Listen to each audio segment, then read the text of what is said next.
আজকে স্বপ্নভঙ্গের একটি ব্যাখ্যা দিই। একজন কৃষক হিসেবে যখন একটি জমিতে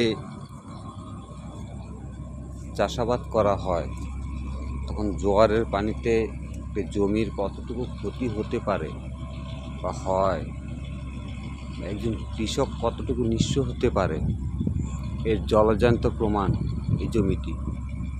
দেখুন, এই জমিতে একজন কৃষক চাষাবাদ করেছিলেন।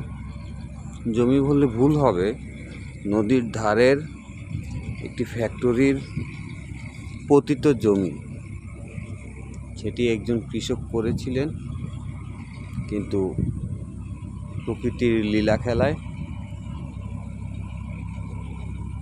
সেটি আজ পানির সাথে মিশে গেছে।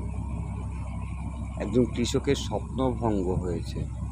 দেখুন, পুরোটা জমি পানির নিচে, আর জমির উপরে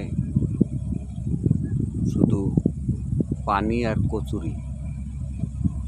একই সাথে আরেকটি সম্ভাবনার কথা হচ্ছে যে নতুনভাবে বর্ষা এসেছে, বর্ষার সেই পানিতে আবার যখন এই জমিটা প্লাবিত হবে, পরের বছর কৃষক আবার আশায় বুক বেঁধে এরপর সেই জমিতে চাষাবাদ করবে।